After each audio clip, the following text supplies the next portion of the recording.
The sun was setting, casting an orange glow over the small town.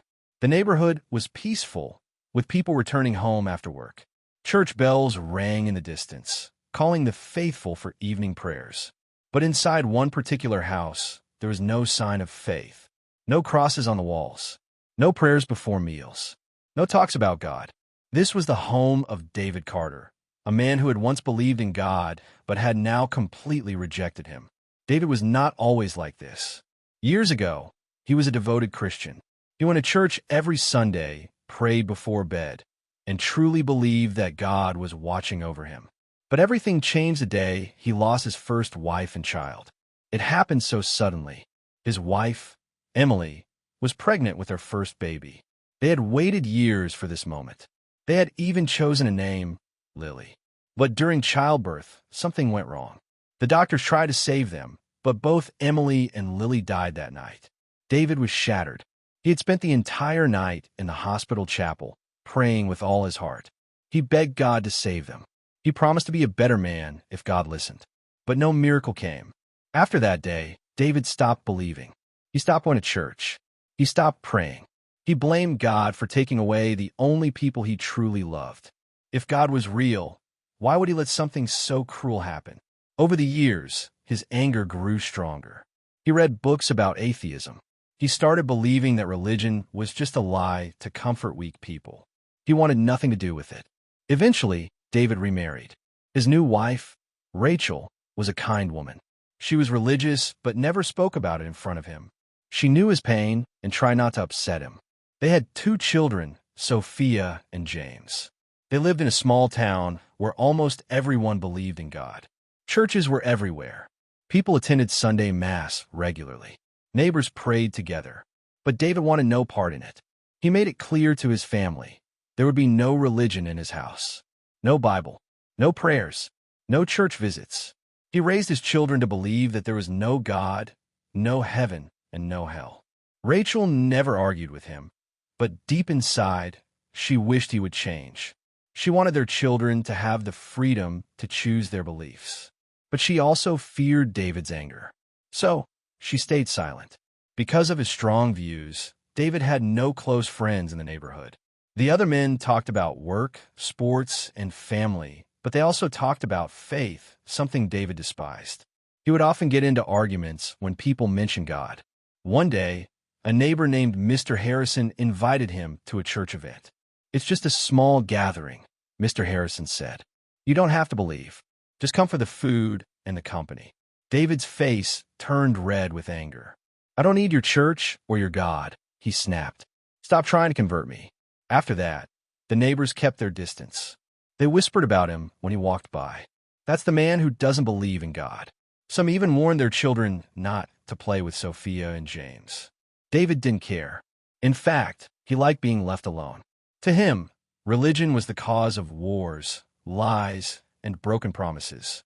He wanted his children to grow up strong, without relying on an imaginary God. But what he didn't know was that his daughter, Sophia, had a secret, one that would soon destroy everything he had built. The Carter family looked like any other from the outside. Their house was simple but well kept, standing among homes that had crosses on their doors and religious statues in their gardens. But inside their home, there was an unspoken rule. God did not exist, and no one was allowed to say otherwise. David Carter, the head of the family, made sure of that. David's wife, Rachel, was once a woman of faith. Before she met him, she used to go to church every Sunday, pray before bed, and believe that God would always guide her. But after marrying David, she learned to keep her beliefs hidden. At first, she tried to talk to him about faith. She told him that maybe their children should learn about God and decide for themselves. "They should have a choice, David," she had once said softly. David's reaction was cold. "There is no choice. Religion is a lie. I won't allow my children to be brainwashed by fairy tales." Rachel never brought it up again. Over the years, she learned to be quiet. She still believed in God, but she prayed in secret, whispering when David was not around. She never went to church, never mentioned religion, and never argued with her husband. She loved her family and did not want to break it apart. So, she obeyed. But her daughter was not as submissive. Sophia Carter had just turned 21 this year. Unlike her mother, she was not willing to stay silent forever. She wanted to explore life, ask questions, and find answers for herself. Growing up, she was taught that there was no God. Her father told her that religion was for weak people who needed something to believe in. But deep inside, she was curious. She watched how her friends talked about their faith. She saw how people found comfort in prayer. And slowly, she started to wonder, what if my father is wrong? What if there is something more? She never spoke about these thoughts at home. She knew her father would be furious. He controlled everything in the house, and disagreeing with him was not an option. But Sophia was tired of being controlled. She wanted to find her own truth, even if it meant going against her father's wishes. Sophia's younger brother, James, was only 17, but had already made up his mind. He would follow his father's beliefs no matter what. He admired David and saw him as a strong, intelligent man. When their father spoke about religion being fake, James listened carefully. When he mocked religious people, James laughed along. To him, his father was always right. If David Carter said there was no God, then that was the truth. James never questioned anything. He believed what he was taught, and he followed his father without doubt. While Sophia was secretly searching for answers, James had already decided what to believe. He had no idea that soon his sister's actions would shake the entire family. David ruled his house with strict rules about religion. There were no Bibles allowed inside, no crosses, no church visits, no prayers before meals. He even refused to celebrate Christmas in the traditional way. "It's just another day," he would say, throwing away any gifts that had religious messages on them. Whenever Rachel tried to show small signs of faith, like lighting a candle or whispering a prayer, David noticed. "Are you still holding on to those foolish beliefs?" he would ask her, his voice filled with disappointment. She would shake her head quickly. No, of course not. Sophia hated this atmosphere. She hated how her mother lived in fear. She hated how her father forced his beliefs on them.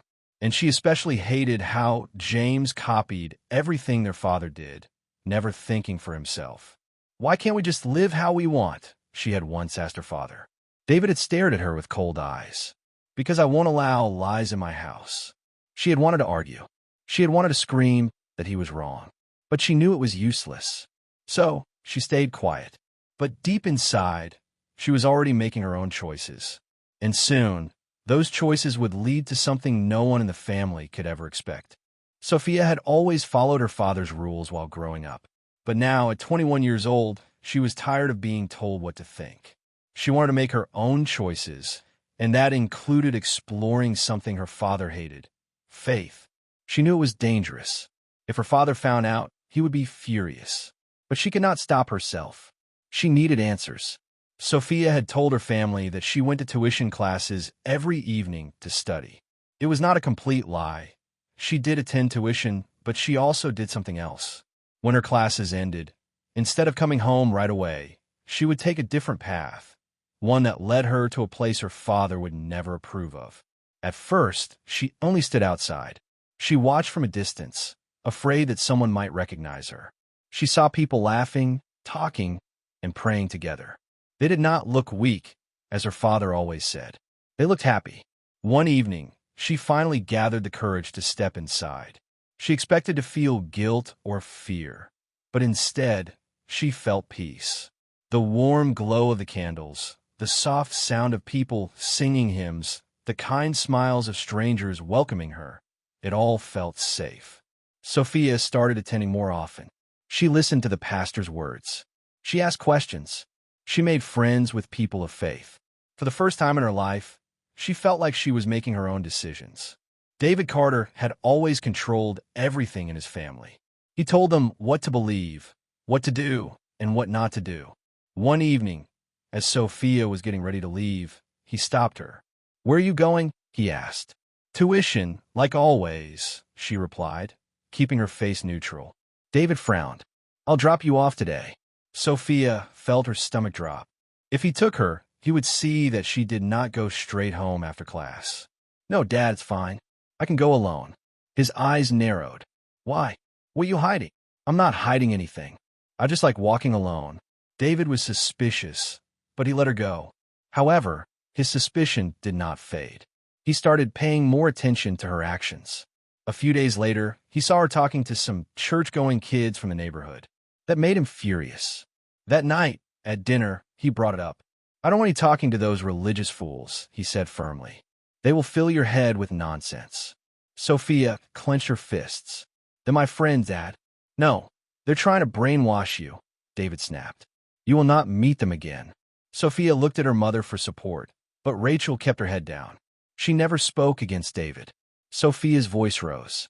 "You can't control who I talk to." David slammed his hand on the table. "As long as you live under my roof, you will follow my rules." The argument ended with Sophia storming off to her room.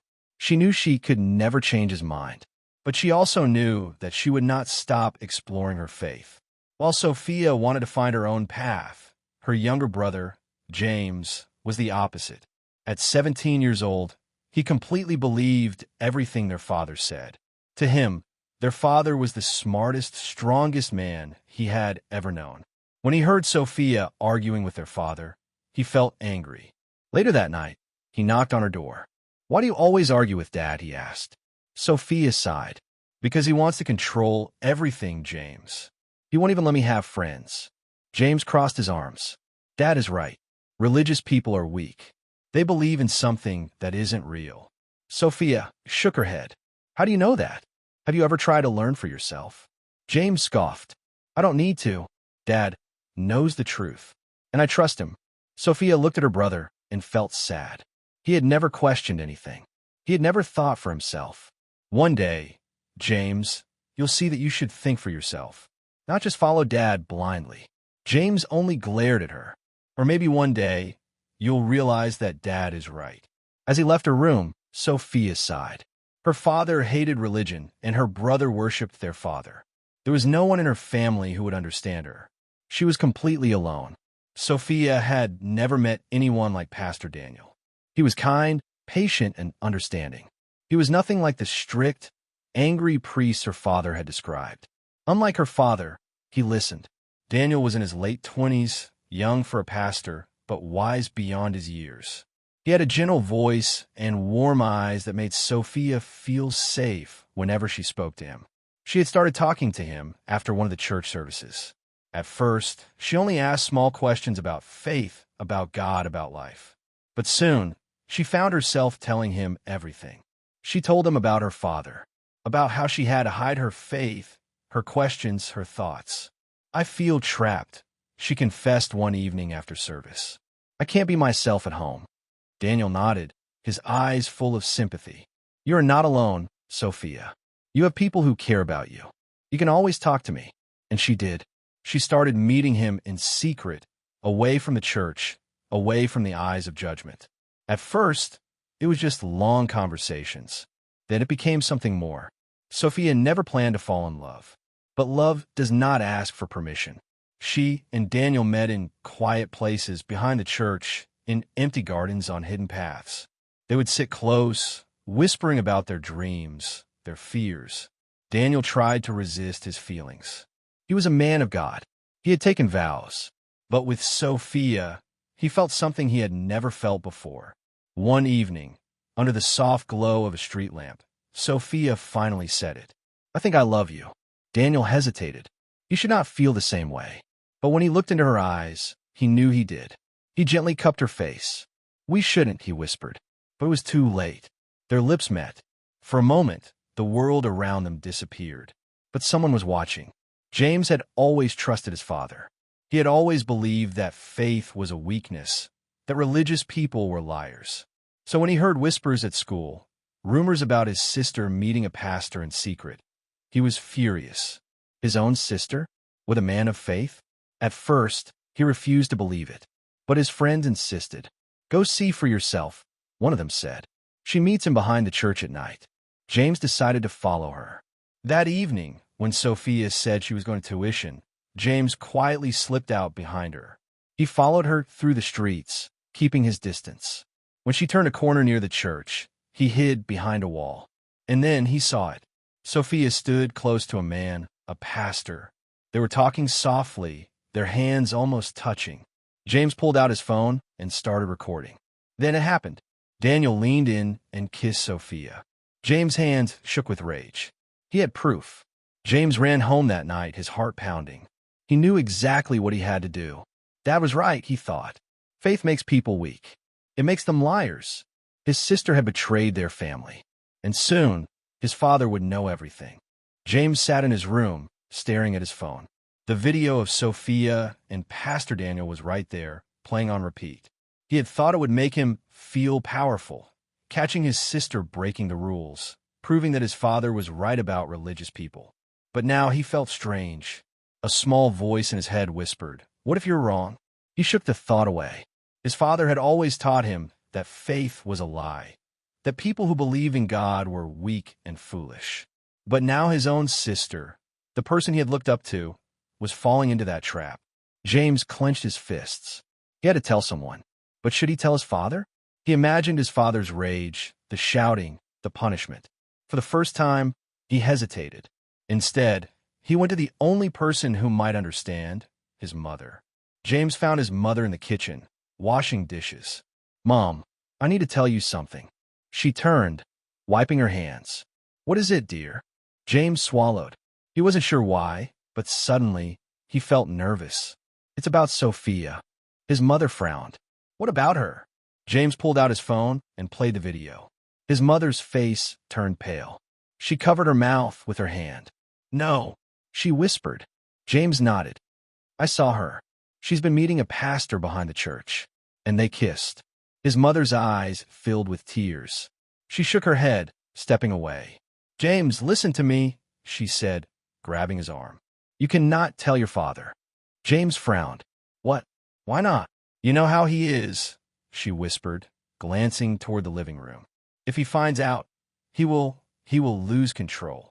James crossed his arms. "Mom, she betrayed us. She betrayed Dad. How can you protect her?" His mother's voice trembled. "She's my daughter, James, and she is your sister. Please, I'm begging you, let this go." James looked at his mother, seeing the fear in her eyes. For a moment, he almost listened, but then he thought about his father, about everything his father had taught him, about how faith was a disease that ruined people's lives. He couldn't let Sophia's mistake destroy their family. So he made his choice. He would tell his father. That night, James waited for his father to finish dinner. When his mother saw him approach, she shook her head slightly, silently pleading. James ignored her. He turned to his father. "Dad, I need to talk to you." Alone. His father put down his fork, eyes narrowing. "What is it?" James hesitated for only a second before pulling out his phone. He pressed play. His father leaned in, watching the screen. At first, his face remained blank. Then, slowly, his hands clenched into fists. His breathing became heavier. By the time the video ended, his face was red with rage. He slammed his fist on the table, making the plates rattle. "That girl," he growled. "That ungrateful, foolish girl." James flinched. His mother covered her mouth, tears falling down her face. "You brought shame to this family, Sophia," his father muttered, his voice shaking with anger. "You betrayed us." He stood up, pushing his chair back roughly. "I will deal with her." His mother jumped up. "Please, don't hurt her." His father didn't even look at her. He turned to James. "Where is she now?" James hesitated. I don't know." His father grabbed his coat and stormed toward the door. James felt a strange feeling in his chest. He had done his duty, but why did it feel so wrong? The house was silent. Sophia's father sat in his chair, his hands resting on the table. His face was unreadable, his eyes staring at the front door. James sat across from him, nervously tapping his foot. Their mother stood near the sink, her hands clasped together, whispering silent prayers. Then, the sound of keys jingling. The door creaked open. Sophia stepped inside, tired but smiling. She had no idea what was waiting for her. "Good evening, Dad," she said casually, setting her bag down. Her father gave a small smile. "Welcome home, Sophia. How was your day?" Sophia hesitated. Normally, her father never asked about her day, but she shrugged it off. "It was fine. Just classes, studying." "I see," her father said, nodding. "And after classes?" Sophia felt a small chill run down her spine. I came straight home. Her father let out a slow breath. Is that so? Sophia forced a smile. Yes. The room was so quiet that she could hear her mother's breathing. Then, her father reached into his pocket. He placed his phone on the table. James, play the video. Sophia's heart stopped. James hesitated, glancing at his mother, but his father's glare made him obey. He pressed play. Sophia watched in horror as the screen showed her and Pastor Daniel, standing close, whispering, holding hands. And then the kiss. Her mother gasped, covering her mouth. Sophia's hand shook. Dad. Her father stood up. You lied to me. His voice was low, but full of rage. Sophia's mouth went dry. You, he pointed at the screen, are sneaking behind my back, seeing a man who poisons minds with religious nonsense. Sophia opened her mouth, but no words came out. Her father slammed his fist on the table. Answer me. Her mother stepped forward. Please, calm down. No, I will not calm down, he shouted. Sophia's legs felt weak. She knew her father's anger. She had seen it before, but this time it was worse. You have embarrassed this family, he growled. You have betrayed me. Sophia clenched her fists. I didn't betray you, Dad. I just wanted to understand things for myself. By sneaking around with a priest? He scoffed. What has he told you? That God will save you? That you were chosen? Sophia shook her head. No, he listens to me. He understands. Her father laughed bitterly. Understands what? That you're weak? That you need someone to guide you? Sophia's mother grabbed her husband's arm. Please don't do this. She's still our daughter. He yanked his arm away. Not if she continues down this path. Her father took a deep breath, then looked directly into her eyes. You have one chance, Sophia. She swallowed hard. Renounce him. Renounce this foolishness. Sophia stared at him. Say that you were wrong. That you were just confused. That you will never see him again. The silence in the room was deafening. Sophia's mother shook her head. Please, Sophia. Just say it. For your safety. Sophia's throat felt tight. She looked at her mother. Then at James, who wouldn't even meet her eyes. Then she looked at her father, the man who had always controlled her life. She took a deep breath, and she said, No. Her father's face twisted in rage. What did you just say? Sophia's hands trembled, but she forced herself to stand straight. I won't renounce him. I won't renounce what I believe in. Her father's hands balled into fists. Sophia's mother grabbed her. Please just say it, she begged. Sophia shook her head. I won't lie. Her father stared at her, his face dark with fury. Then you're no daughter of mine. Sophia felt like the air had been knocked out of her chest. Her mother sobbed. No, please. Her father turned away. Get out of my sight. Sophia stood frozen. She had always feared this moment, and now it had come. She had made her choice, and so had he. The silence after his words felt heavier than anything Sophia had ever known. Her father stood with his back turned, his chest rising and falling in deep, angry breaths. Sophia's mother sobbed, falling to her knees.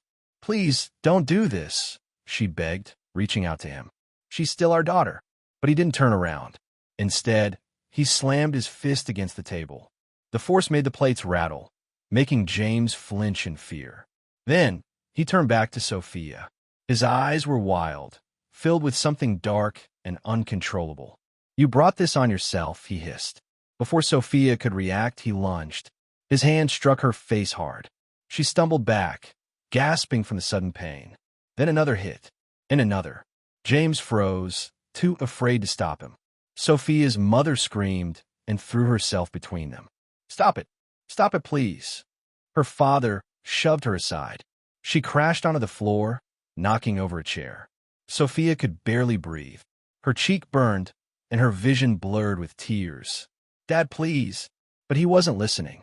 He was lost in his rage. Breathing heavily, her father stepped back. His hands were shaking. His whole body trembled with fury. Then, he turned and stormed toward the living room. Sophia wiped the blood from her lip, trying to stand. She had never seen him like this before. Then, she heard the sound, the click of a gun being loaded. Her stomach dropped. No. Her father came back into the room, holding his hunting rifle. James gasped. "Dad, no." Sophia's mother scrambled up from the floor, eyes wide with terror. "Please put it down." But he wasn't listening. He pointed the gun at Sophia. Her breath caught in her throat. "You think you can defy me?" he growled, his voice shaking. "You think you can bring shame to this family and just walk away?" Sophia raised her hands. "Dad, please, I'm your daughter." His grip tightened on the gun. Sophia's mother rushed toward him, grabbing his arm. "You don't want to do this." He shoved her away again. She crashed into the kitchen counter, letting out a cry of pain. "Dad, stop!" James shouted, tears in his eyes. But his father didn't stop. His finger hovered over the trigger. Sophia took a slow step back. Her heart pounded in her chest. She saw something in her father's eyes, something not human. This wasn't her father anymore. This was a man blinded by hate. Sophia's mother crawled forward on her hands and knees, reaching for his leg. "Please," she whispered, her voice breaking. For a second, he hesitated. Just a second. Then, bang. The gunshot rang through the house like thunder. Sophia's body jerked as the bullet struck her chest. Her breath caught.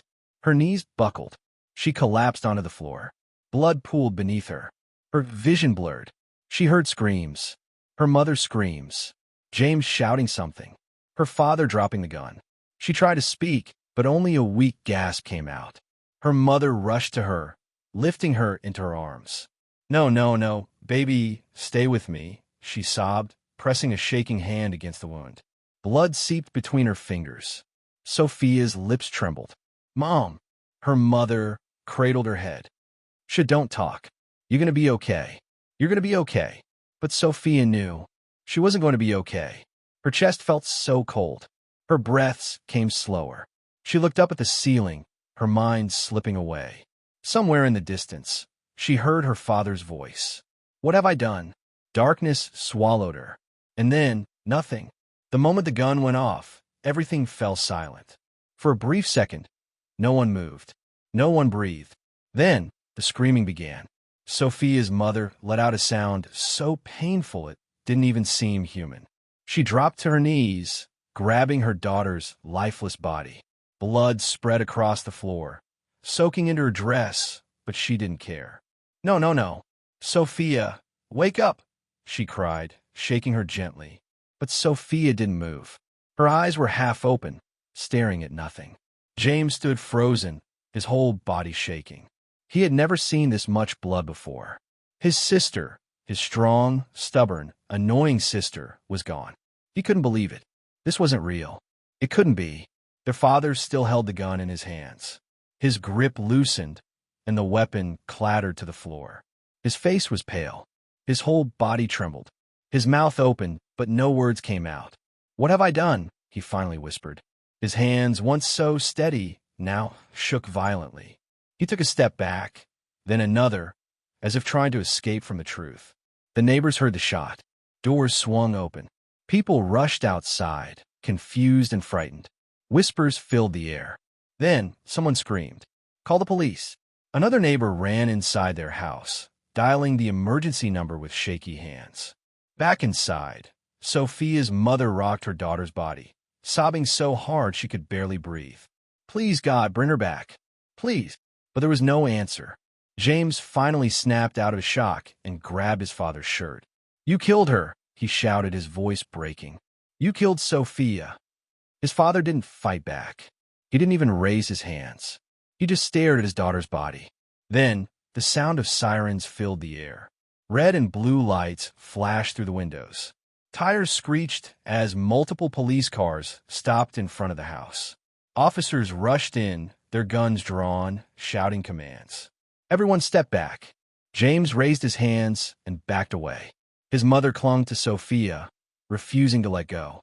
The police quickly took in the scene. The blood, the gun, the lifeless girl on the floor. "We need paramedics," one officer shouted in his radio. Two officers grabbed their father. He didn't resist. He didn't even speak. He let them pull his hands behind his back and snapped the cold metal handcuffs around his wrists. His head hung low. As the officers pulled him toward the door, his wife screamed. She lunged forward, hitting his chest with weak, trembling fists. "You monster," she sobbed. "You took my baby from me." Another officer had to hold her back. James watched as his father was dragged outside. The once proud man, the man who had always been in control, now looked small, weak, defeated. The neighbors gasped as they saw him. "What happened? Did he kill someone? Oh my God, it's Sophia." The whispers grew louder. James could barely hear them. His ears were ringing. His mind was spinning. Everything felt unreal. The paramedics arrived, but there was nothing they could do. Sophia was gone. They covered her body with a white sheet. The sight made James feel sick. A female officer gently touched his arm. "Son, I need you to come with me." James hesitated. He didn't want to leave his mother. He didn't want to leave his sister. But he had no choice. Inside a police car, he sat in silence, his hands clenched into fists. His father had always taught him to be strong, to never believe in weakness. But right now, he had never felt weaker. At the station, the questioning began. "Tell us everything that happened." James told them about his father's anger, about the video, about how he tried to stop it. His voice shook. He hated himself. If he had just kept quiet, if he had just let Sophia live her life, would she still be alive? His mother gave her testimony too, but she could barely speak through her tears. He was angry. He lost control. I begged him to stop. The officers wrote everything down. They already knew what had to be done. Sophia's father would be charged with murder. Hours passed.